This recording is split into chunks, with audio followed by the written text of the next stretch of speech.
Estive aqui um bocado ausente destes vlogs e é uma coisa de que eu vou falar agora, que eu já tinha pensado no outro dia, é esta coisa de ser, por exemplo, criadora de conteúdo a tempo inteiro.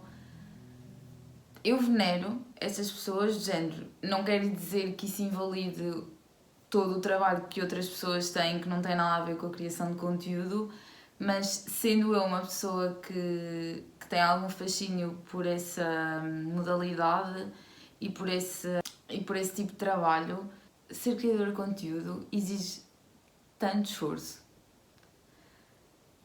E que eu não tenho, porque eu não sou não é a minha profissão, nem é o que eu anseio ser, mas, por exemplo, eu adoro fazer estes vídeos, que são, sei lá, vlogs, misturo aqui cenas que gravo durante o dia e depois momentos que eu estou aqui a falar porque me lembro de alguma coisa para dizer interessante, à parte do que eu digo no podcast, que é bem interessante, ouçam Ravioli. Eu acho que é preciso que estes vídeos sejam realmente orgânicos e que saiam de uma forma natural e não de uma forma demasiado pensada nem estudada. Por exemplo, claro que eu não faço só este tipo de vídeos, fiz o sobre o livro da Ditadura da Felicidade e também quero fazer sobre outras coisas que se calhar estou mais sentada a falar e não tanto do meu dia-a-dia, de coisas que surgem no momento. É preciso te predispores a fazer isto. Claro que todas as criadoras de conteúdo que nós conhecemos é a profissão delas, ou seja, elas são remuneradas por aquilo que fazem. Eu preciso de alguma coisa que me saia naturalmente e que eu gosto naturalmente de fazer, e é o caso destes vídeos que eu vou pondo esporadicamente. Só que se eu tivesse de me cingir a um determinado horário e a uma determinada regularidade semanal, ou até às vezes 2 vezes, 3 vezes por semana, não dá. Ser criador de conteúdo é depender da tua imagem diariamente. Não estou a dizer imagem no sentido de maquilhagem, roupa, mas a imagem que tu crias para os teus vídeos, para fotos, para todos os conteúdos que crias, acaba por ser, lá está, a tua imagem de marca, a imagem que tu queres passar. Eu não estou a querer dizer que é o que vai acontecer, é eu arranjar um emprego que eu gosto de fazer tudo. Claro que isso não vai acontecer, não há nada que nós façamos que 100% nos agrade. E, não sei, quero que seja algo que me desafie mais a nível mental e de capacidades e de talentos, e não uma coisa assim, porque lá está, eu vejo isto tanto como um hobby. Os primeiros vídeos que eu tenho no YouTube, que são de viagens, lá está, foram gravados e editados para aí 1 ano antes de saírem, ou 2, alguns 2 anos antes, e foram publicados tal como foram editados na altura em que eu nem sequer pensava que algum dia os ia publicar no YouTube, e que fazia isto porque me apetecia e porque me dava prazer, tal como leio um livro, tal como vou sair com os amigos, estão a ver? A partir do momento que se torna uma obrigação, no sentido de se torna um compromisso e uma responsabilidade, muda tudo.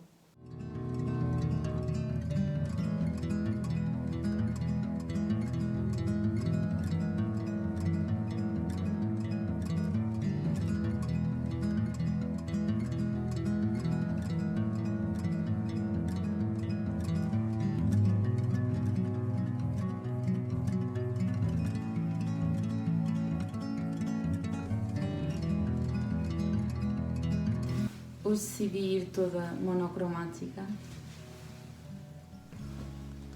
tirando o casaco. Estou bem cansada da vida. Estão a ver? Já falei disso em Ravioli.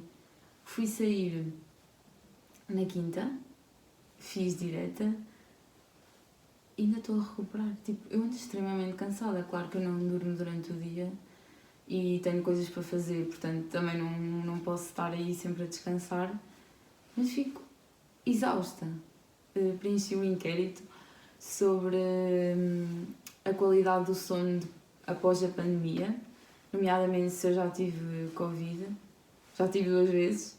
A cena é que eu sinto que eu, ao responder aquele inquérito, já ia estar condicionado, porque eu já antes de apanhar, eu já devia ter algum distúrbio. Acho que é bem estiloso.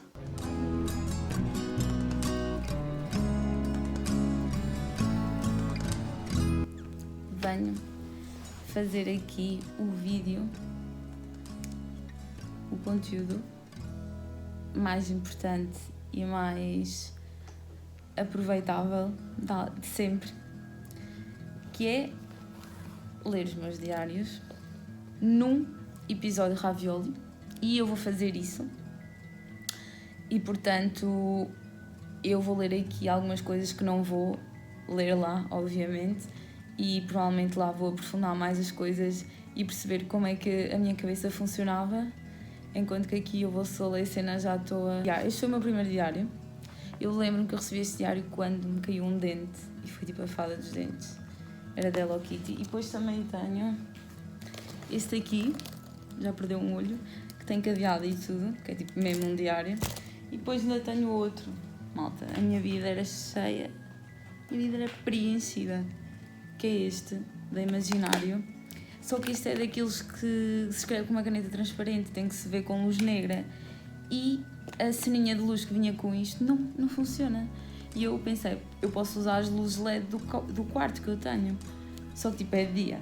Eu não me vou dar o trabalho de fechar as janelas para conseguir ligar as luzes e se ver alguma merda.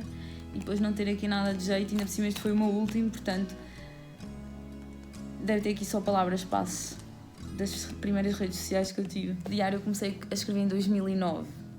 Se eu estou numa posição desconfortável completamente, tipo, não tenho almofada, estão a ver? Sabem uma coisa? Hoje descobri que tenho 398 livros. Ontem fui à noite aos Santos Populares na minha catequese. E foi isso que eu escrevi. Tipo, não disse olá, adeus, agora vou fazer aquilo. Não. Olá, desde quarta-feira que tenho faringite. Sabes o que é isso? É uma doença que faz febre, muita tosse e espirros. Mas o médico disse que eu tinha gripe sazonal. Mas eu não me sentia mal. Estava com 36,8, por isso não tinha febre. Hoje fui a Coimbra e brinquei com os meus primos. Bem, o meu dia acabou. Eu tenho mais novidades amanhã para contar. Adeus. Tive gripe. Isto foi na altura. Eu sei que agora está a haver grande epidemia. Não é epidemia, mas tipo grande surto de gripe A, em Portugal pelo menos. Mas eu lembro que isto, nessa altura, foi a primeira vez que se falou assim mais de gripe A, que nós até tínhamos que levar lenços para a escola. E nessa altura eu apanhei gripe normal. E eu lembro que eu tive que usar máscara no hospital e que se não passasse, eu tinha que ir lá outra vez porque podia ser gripe A. Hoje vem o meu pai e o meu primo e vou passar aqui o ano novo. Eu vou ser o Pai Natal, mas não digam nada. Bom ano novo, diário. Caiu um dente, quer dizer, arranquei-o, ele estava cheio de sangue, eu chorei, mas foi só um bocadinho. Agora fiquei aqui com um buraco. Quando o dente me caiu, eu telefonei ao meu pai. Imaginem, Inês tinha 8 anos, ou seja, andava pai no terceiro ano, terceiro ano. Eu ainda não sabia as regras de pontuação. Isto é mau. Fiquei sem um dente, chorei, como era habitual. Inês, tipo, eu acho que agora não sou muito de chorar, porque eu antes chorava imenso. Só pode. Eu antes chorava por tudo e por nada. Por isso agora já chorei tudo o que tinha a chorar na minha vida. Hoje é o dia de Páscoa e eu estou com o meu primo e com as minhas primas. O almoço vai ser leitão e batatas fritas. Depois do almoço vem cá o padre benzer a casa e beijar a cruz. Depois disso os convidados vão-se embora e eu vou ao baile com a minha mãe e com o meu pai. Ao baile? Mas eu nasci em 2001 ou em 1950? Ontem fiz 9 anos e à tarde houve um campeonato de futebol entre os meus 2 primos e um amigo. E a outra equipa era o meu pai e o meu tio. Ficou 9-7, ganhou Portugal e foi uma festarola. Uma festarola? Estão a ver? Que color é este? Hoje de manhã fiquei a brincar aqui por casa. Relembro que eu estava em casa dos meus avós neste dia, foi dia 6 de março. À tarde fui ao desfile de carnaval, começou na Abóbada. Tinha carros muito engraçados. Quando acabou o desfile, eu e a minha tia, e a minha mãe, e o meu pai e o meu avô. A minha avó não foi porque quis ir dar de comer ao gado. Lembro-me bem. Sempre que nós íamos tipo a Fátima ou dar um passeio, nós tínhamos que vir sempre a horas, porque a minha avó tipo, se estressava toda com as cabras e com os animais por causa de dar o comer. Eu lembro-me bem disso. Os pais continuam a poder ir ler à turma, mas de tarde eu gostei porque foi a minha mãe e ela leu um poema e depois deu reboçados. Depois de jantar fui para a cama dormir. Portanto, o dia começou com a minha mãe a ir ler à minha turma e de repente, cama e dormir. Hoje foi a Taça de Portugal de Ginástica Rítmica.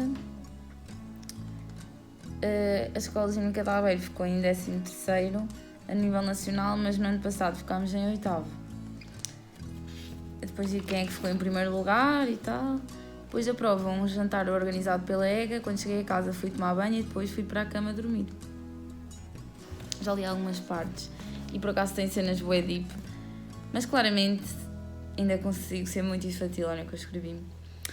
Sabes, diário, estive a pensar e acho que chegou a altura de te batizar. Portanto vais ficar Rainbow, arco-íris. Acho que és muito colorido e isso inspira-me. Acho, se calhar não vi bem, mas acho que é um nome um pouco grande, por isso a tua alcunha vai ser Rainy, ok? Sabes porque é que escolhi um nome masculino? Porque a minha tia sempre me disse que os melhores amigos e as melhores companhias eram os rapazes. Às vezes acho que passo a vida a queixar-me, Rainy. Tanta gente na pobreza, pessoas com doenças terminais, toxicodependentes, órfãos, desalojados, etc. Pessoas sem nada para serem felizes. As pessoas que nunca passaram por isso, tipo eu, querem sempre mais e mais, mas esquecem-se que muita gente apenas deseja saúde, um bocado de pão ou uma pessoa que a amasse. Mas nós humanos somos um ser imperfeito, uns mais que os outros, mas imperfeito e orgulhoso, convencido e ganancioso. Às vezes penso que só posso confiar os pensamentos da mente e as palavras do coração ao livro, porque quando se fecha um livro ele só se abre se alguém o abrir. Mas esse alguém não lê o que a pessoa escreveu. Um livro é um amigo, um grande amigo, o melhor amigo. Quando é que eu li o livro? Eu acho que já foi. No próximo dia do livro eu vou pôr esta citação. Olá, Rainy. Já te devia ter contado isto há mais tempo. A minha avó, em princípio, tem Alzheimer. Se ela não melhorar com os medicamentos, ela pode se esquecer de tudo. Ela quer ficar aqui no caramulo, mas as minhas tias não ficam descansadas, pois ela pode se esquecer de desligar o fogão, por exemplo. Vá, agora falando de assuntos melhores. A semana passada estive sozinha com a minha avó, mas esta semana a minha mãe já está cá. Já não me tenho de preocupar tanto. A minha mãe diz que a doença que a minha avó tem é a pior doença que alguém pode ter, pior que o cancro e doenças assim, o que mexeu muito comigo. Já li 4 livros e estou a ler o 5º.